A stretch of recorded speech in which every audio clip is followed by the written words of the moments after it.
Manghuli tayo ng ano guys, manok at saka ibinta at ibili ng gamot kasi nagasakit yung mga tao dito, wala pang bili ng gamot, kaya ibinta namin yan siya. Siyempre guys, pag umaga na magwawalis muna tayo dito, tapos siyempre pagkatapos magwawalis, ano pang gagawin, kumain tayo guys, pero wala kaming ulam, lang, asin na yung ulam namin at saka tubig, asin at tubig. Sino ba nakakaranas mag-ulam dyan guys ng asin at saka tubig? Masarap din naman siya. Halika kayo guys, samahan niyo akong kumain. Wala nga lang tayong ulam, kaya pasensya na po, wala talaga kaming ulam. Pero sanay na kami guys kasi halos na lang, araw-araw kaming nag-uulam ng asin at saka tubig kasi nga walang pera pambili ng ulam. Tapos yung mga garden namin parang naubos na kasi laging umuulan talaga siya. Pero meron pa rin naman naiwan po. Hoy, dahan-dahanin mo lang pagkain te, para kang PIG. Walang ulam kaya malungkot ang mukha mo. Malungkot ang first tone for today's video. Okay lang yan. Patuloy pa rin nalalaban sa hamon ng buhay. Parang ang lungkot-lungkot ko tingnan, walang ulam. Oh, ayan na naman kapatid ko. Ano kaya yung ulam niya?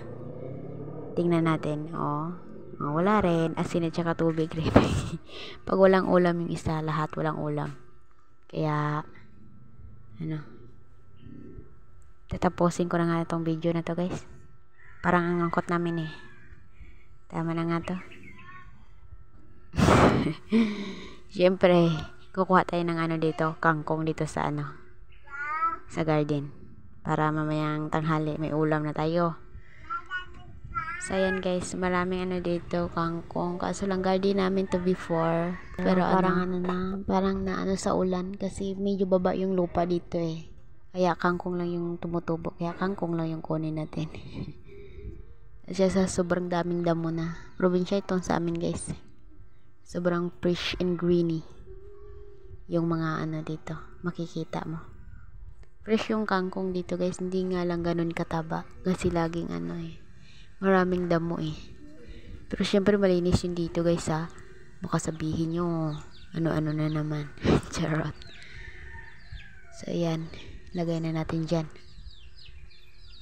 So syempre guys, kapag di kompleto yung araw, kapag hindi tayo naglalaba ng damit, so maglalaba muna tayo. Parang ang ganda ng view ng video ko. Puro siya, nature. Habang naglalaba ka, kino-comfort ka ng nature para hindi ka hindi ka mapagod.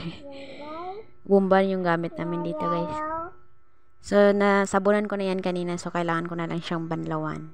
So guys, hanggang dito na lang po muna yung video for today's video. And kung gusto mo pang ganitong video guys, don't forget to subscribe our YouTube channel po. Thank you and bye. God bless po.